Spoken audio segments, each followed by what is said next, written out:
So our chapter is nationalism in India. अब देखो chapter छोड़ो, अब हम बात ही नहीं करेंगे किसी चैप्टर की, ठीक है। सबसे पहले हमें क्या देखना है कि भाई भारत में क्या हुआ था, ठीक है। कुछ लोग आपके घर आते हैं, आप उनका अच्छे से स्वागत करते हो, सत्कार करते हो, आइए आइए, ये लो पकौड़े खा लो, ठीक है, नाश्ता खा लो, है ना, काजू वगैरह खूब उन्हें रखते हो, ठीक है। और बाद में क्या होता है कि वही लोग आपके घर में टिक जाते हैं, परमानेंट मेहमान बन जाते हैं कि यार रख लो ना, देखो गरीबों की सुनो वो तुम्हारी सुनेगा, ठीक है, टाइप करके वो रुक जाते हैं। फिर एक दिन ऐसा रहता है कि वो लोग आपके ही घर पर कब्जा कर लेते हैं, है ना। मेहमान बोलेगा तो आलू की सब्ज़ी बनेगी, बच्चे को पसंद नहीं है तब भी, है ना, करेला बनेगा। तुम चाहे कुछ भी करते रहो, मम्मी पापा भी मेहमान की ही सुनेंगे, ठीक है। तो जैसा मेहमान आने पर हम लोगों को, बच्चों को फील होता है बेटा पोएम सुना, नहीं सुनाई तो मम्मी बीटेंगी, है ना, कुछ भी सुनानी पड़ेगी। ये भी नहीं बोल सकते अंकल अपने घर चले जाओ, चाय पीने आ जाते हो, ठीक है, नहीं कह सकते। तो जैसा मेहमान के आने पर हमें फ़ील होता है हम बच्चों को कि यार जा भी नहीं रहा है, तो हम पर ये बोल देता है कि बेटा दुकान से बिस्किट लेके आओ, तो हमें मम्मी भगा देती हैं, जाओ अंकल के लिए बिस्किट लाओ, अंकल को डांस करके दिखाओ, गाना गा के दिखाओ, ठीक है। तो वही चीज़ उस समय किसकी हो रही थी, भारत के जो वासी थे उनके। अभी मेहमान कौन था, अजीब सा बेवकूफ़ सा, है ना, जो हम पर शासन जमाने आ गया था। कौन था ये बेहुदा इंसान, तो था अंग्रेज़, ठीक है। ब्रिटिशर्स आए थे। भाई ब्रिटिशर्स क्यों आए थे, तो वही चीज़ हम देखेंगे, है ना। हमें चैप्टर नहीं पढ़ना, हमें कहानी सुननी है, कहानी सुनने मज़ा आता है ना। जो लोग कहते हैं ना हिस्ट्री इज़ ऑल अबाउट लड़ाई झगड़ा, तो बेटा जी खासकर लड़कियों सास बहू मत देखा करो, वो भी लड़ाई झगड़ा होता है। लड़कों रेसलिंग मत देखा करो, ठीक है। चलो मज़े की चीज़ है, लड़ाई झगड़े में तो मज़ा आता है ना, इंटरेस्टिंग चीज़ होती है कि भाई कैसे हुआ, बताना, तो वही चीज़ है। ये क्यों हुआ था भाई ये झगड़ा, ये दो आंटियाँ कौन थी जो आपस में लड़ रही थी। चलो अब हम शुरू करते हैं नेशनलिज्म इन इंडिया। अब नेशनलिज्म क्या है, लोगों को घर बनाना है ना। अब यहाँ पर नेशन छोड़ हम अपने घर से समझेंगे, ठीक है।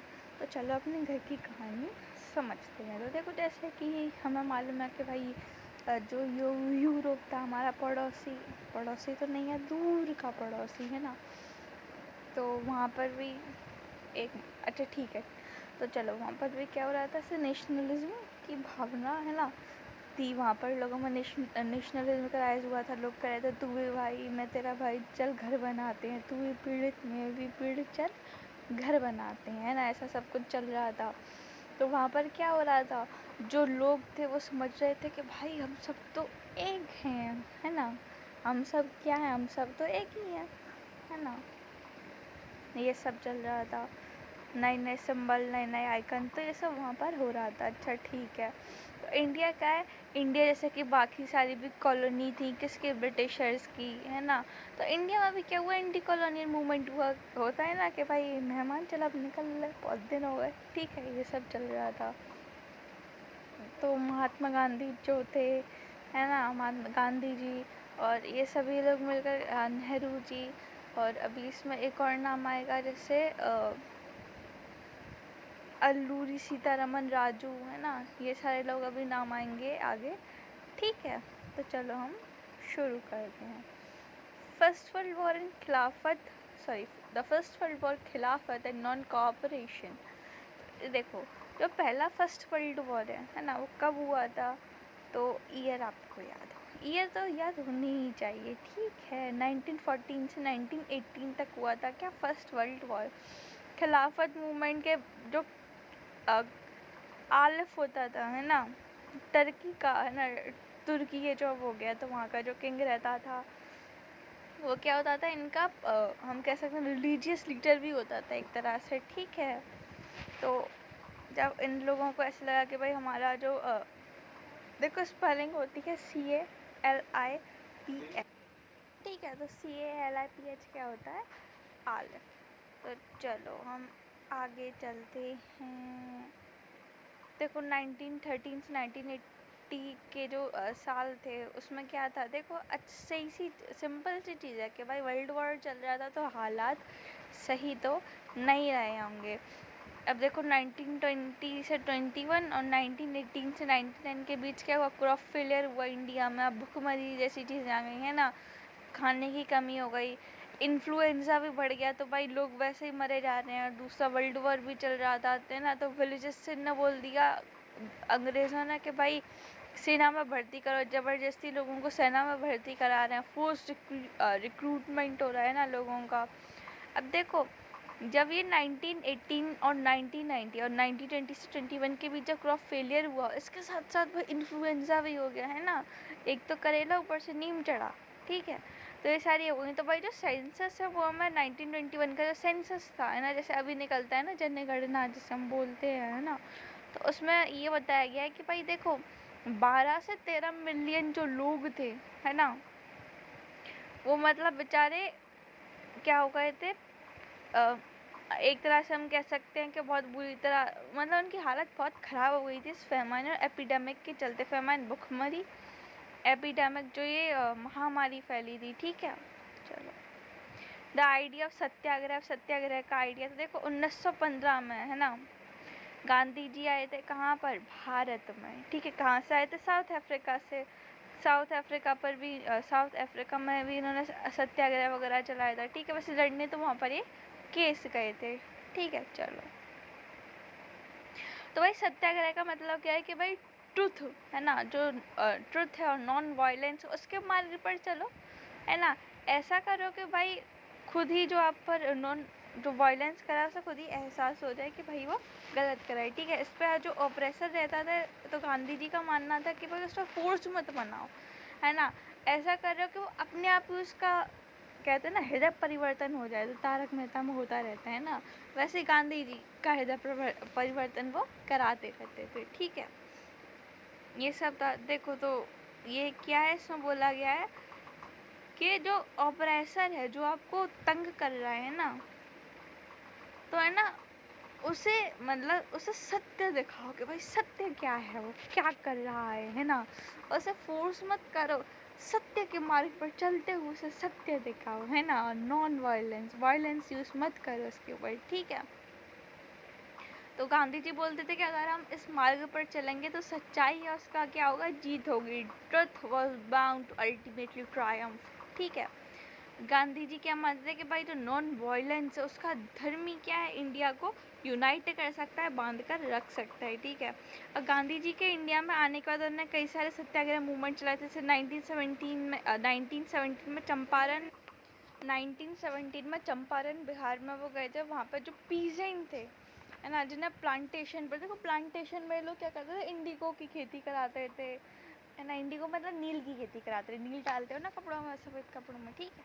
ओपियम, अफीम, ड्रग्स है ना, सुनते ही है ना, चलो हम भी जानते हैं, ठीक है। तो है ना उसकी खेती कराया करते थे ये लोग, ठीक है। काला बाजारी करा रहे हो नहीं, ठीक है चलो, तो ड्रग्स की खेती कराते थे, जैसे हम ओपियम कहते हैं। अब एक बार यहाँ अगर खेती कर दी इसकी तो ज़मीन जो है वो दूसरी फसल के लिए फर्टाइल नहीं रह पाती थी, ठीक है, तो उस पर आप दूसरी खेती नहीं कर सकते, एक बार जो यहाँ पर ये चीज़ें कर ली तो ज़बरदस्ती प्लांटेशन वर्क करा रहे हैं। तो 1917 में चंपारण बिहार में गांधी सत्याग्रह किया। उसके बाद 1917 में ही इन्होंने कहाँ सत्याग्रह किया, खेड़ा में। खेड़ा कहाँ है, गुजरात में, खेड़ा गुजरात, ठीक है। वहाँ पर भी किसका सपोर्ट किया, पीजेंट यानी कि किसान, जिसमें क्रॉप फेलियर हो गया था वहाँ पर है ना, मतलब फसल ख़राब हो गई थी, एपिडेमिक आ गया था है ना, और जो खेड़ा के लोग थे वो क्या नहीं कर पाए थे, रेवेन्यू नहीं दे पा रहे थे, मतलब ये मोटे मोटे लोग उनसे वसूली करने आ जाते थे ना, लाओ मेरा हफ्ता है ना, हफ्ता बेसिकली नहीं मांगते थे, पर जो रेवेन्यू मांगने आ जाते थे ब्रिटिशर्स लोग, वो नहीं दे पा रहे थे क्योंकि उनका तो क्रॉप भी ख़राब हो गया, तो बिका क्या, पाया क्या, देंगे क्या, ठीक है। तो 1918 में भी उन्होंने सत्याग्रह किया। अब कहाँ पर किया, तो भाई कॉटन मिल वर्कर के लिए, कहाँ किया, अहमदाबाद गुजरात में, ठीक है। तो कॉटन, देखो वर्किंग आवर्स बहुत लॉन्ग होते थे, बहुत काम कराते थे इन लोगों से, पैसा इतना मिलता नहीं था, तो इसके लिए उन्होंने सत्याग्रह किया। अब देखो रॉलेट एक्ट, अब भाई रॉलेट एक्ट में क्या हुआ था, देखो 1919 में गांधी जी ने क्या किया, एक सत्याग्रह किया रॉलेट एक्ट के अगेंस्ट में। समझ आ गया होगा कि भाई 1919 में क्या आया था, रॉलेट एक्ट आया था, है ना। ये एक्ट था क्या?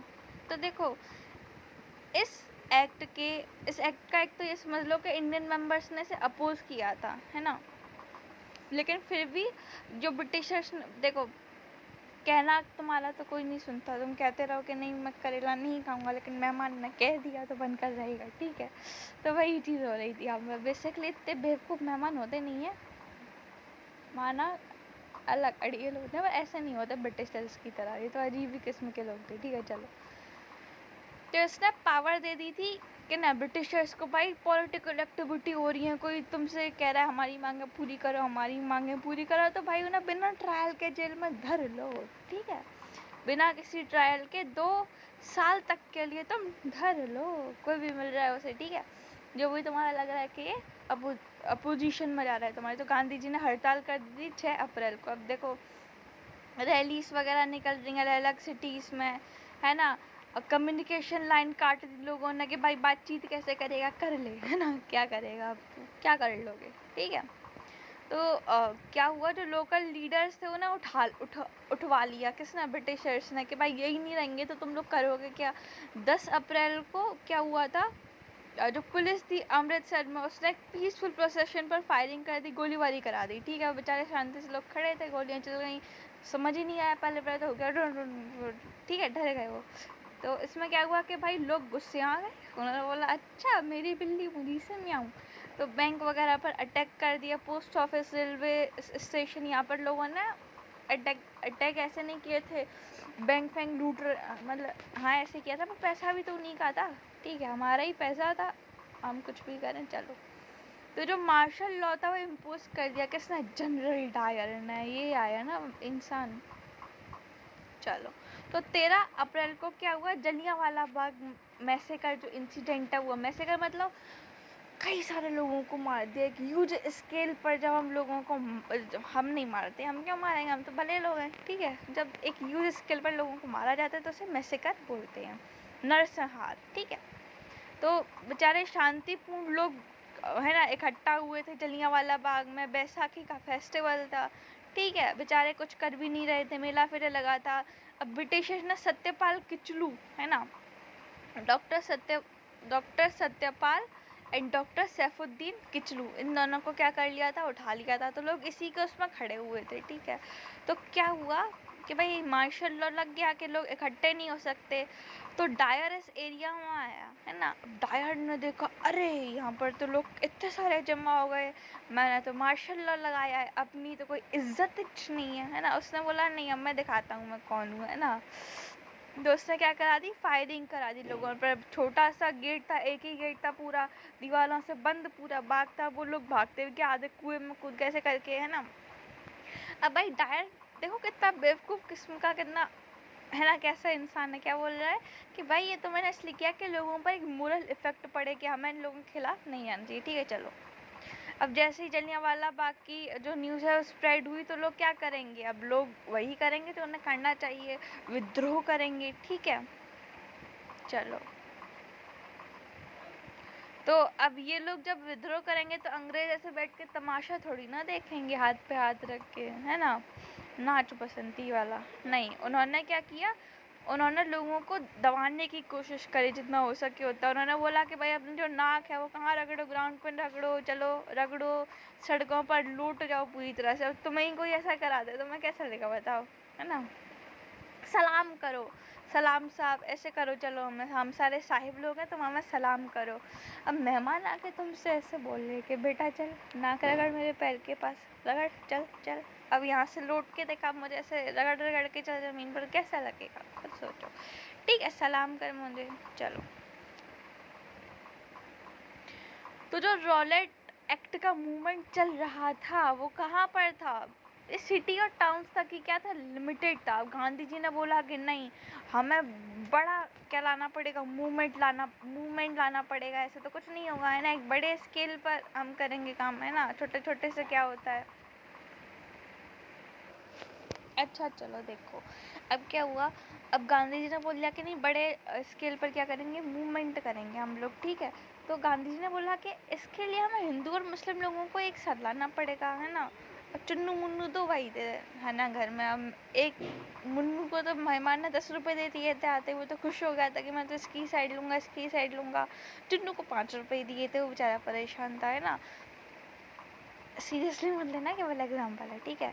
तो जब तक ये दोनों भाई इकट्ठे मिलकर नहीं बोलेंगे घर में कि मेहमान को भगाओ, तो मेहमान कैसे भागेगा। इन्हें खुद कुछ करना पड़ेगा ना, बाथरूम में बंद करना पड़ेगा मेहमान को, दोनों को मिलकर, ठीक है। तो गांधी जी ने भी ऐसे किया कि भाई हिंदू मुस्लिम लोगों को क्या लाना है, एक साथ लाना है। अब इसी समय एक बहुत हम कह सकते हैं कि यूनाइटेड करने में इन लोगों को एक अच्छा चीज़ हो गई है ना। यूनाइटेड करने के लिए गांधी जी का काम आसान होगा, क्यों? क्योंकि भाई जो ओटोमन क्या था, ओटोमन एम्पायर था, तो उस पर ऐसे क्या रूमर्स फैले, ऐसी अफवाहें फैली कि एक हार्श ट्रीटी इम्पोज हो जाएगी, और जो इस्लामिक वर्ल्ड का लीडर है, खलीफा, है ना, जो आलिफ जिसे हम बोलते हैं, ठीक है, तो उसकी सारी पावर छिन जाएंगी। अब 2 लोग आए, मोहम्मद अली और शौकत अली, ने बोला ऐसे कैसे, तो इन्होंने मुस्लिम लोगों को यूनाइटेड किया। फिर गांधी जी इनके साथ, इनसे बातचीत में आए कि चलो हम दोनों साथ मिलते हैं, तुम्हारा भी दुश्मनी है मेरा भी दुश्मनी है, चलो साथ आते हैं, ठीक है। ये सारी बातचीत होने लगी। अब देखो, कैलकाटा सेशन कहाँ हुआ था, कैलकाटा में ही हुआ होगा, और कहाँ हुआ, कब हुआ था, सितंबर 1920 में हुआ था, ठीक है। तो इसमें क्या हुआ, गांधी जी ने कन्वाइंस किया दूसरे लीडर्स को कि भाई अब तो हमें नॉन कॉपरेशन मूवमेंट स्टार्ट करना ही पड़ेगा, हमें खिलाफत को भी सपोर्ट करना पड़ेगा, स्वराज को भी, ठीक है। चलो, वाई नॉन कॉपरेशन, हम नॉन कॉपरेशन ही क्यों, ठीक है। तो देखो, अब वाई नॉन कॉपरेशन, तो गांधी जी ने अपनी बुक में कहा है हिंदू स्वराज में कि भाई देखो, ब्रिटिशर्स इंडिया में क्यों टिके पड़े हैं, क्योंकि हम कॉपरेट कर रहे हैं, रोज़ चाय नाश्ता आराम से पहुंच ही रहा है, तो मेहमान क्यों जाएगा, अच्छा अच्छा खाना मिल रहा है, उसे बाथरूम में बंद करना पड़ेगा, तब मानेगा वो, तब भागेगा, ठीक है। तो यही चीज़ हो रही थी। उन्होंने क्या बोला कि भाई जो ये नॉन कॉपरेशन मूवमेंट है, इसमें क्या करेंगे, ब्रिटिश को कॉपरेट नहीं करेंगे, और इसकी स्टेजेस में खोलेगा। जैसे सबसे पहले जितने भी हमें टाइटल मिले हैं, जैसे बहुत सारे टाइटल मिले हैं ना, जैसे पंजाब केसरी, है ना, ऐसे करके टाइटल दिए थे इन्होंने, ब्रिटिशर्स ने, कि जिससे लोग मेरे बन गए, ऐसे मेहमान आके तारीफ़ करते ना, अरे बहन जी आप खाना तो भाभी जी बहुत अच्छा बनाते हो, है ना, ये सब ऐसी तारीफ होती है ना, तो ये सभी, ठीक है। तो उन्होंने बोला कि जितने भी टाइटल हैं सब वापस कर दो। मम्मी तारीफ करें तो दिल पे मत लगाना, झूठी करते हैं, ठीक है, थप्पड़ पड़ जाएगा फिर अच्छा वाला। बॉयकॉट सिविल सर्विसेज बॉयकॉट कर दो एकदम, army, police, court, legislative council, school, foreign good, सबको बॉयकॉट कर दो। कोई लिक्वर वगैरह नहीं लेगा, है ना, फॉरेन का सामान नहीं लेगा, कोई फॉरेन कपड़े नहीं पहनेगा, है ना, आज तो बड़े शौक से इम्पोर्टेंट पहनते हैं, ठीक है, इम्पोर्टेड, है ना। स्कूल से स्टूडेंट्स वगैरह सब कि यार हम क्यों पढ़े ऐसे स्कूल में, टीचर्स चले गए ना, ये सारी चीज़ें होती नहीं, ठीक है। चलो, तो लेकिन कांग्रेस में लोग क्या कह रहे थे कि भाई यार नहीं, देखो अब कोई दिक्कत नहीं है, हमें तो अब भाई इलेक्शन होंगे, है ना, उसमें भी तो हमें भाई पार्ट लेना पड़ेगा, ऐसे कर गए ना कुछ लोग थे कांग्रेस के अंदर। और फिर कुछ लोग कह रहे थे कि भाई हमें तो बहुत डर है, हम तो बहुत इतने ऐसे इंसान है, इतने नॉन वायलेंट इंसान है कि हमें डर लग रहा है कि कहीं ये जो मूवमेंट है वायलेंट मोड ना ले ले, हम इतने नॉन वायलेंट हैं, ठीक है। चलो, तो फिर बाद में नागपुर सेशन हुआ था 1920 में, उसमें कुछ कॉम्प्रोमाइज़ हुआ, और क्या हो गया कि चलो नॉन कोऑपरेशन मूवमेंट का श्री गणेश कर ही देते हैं। चलो, आगे का बात करते हैं।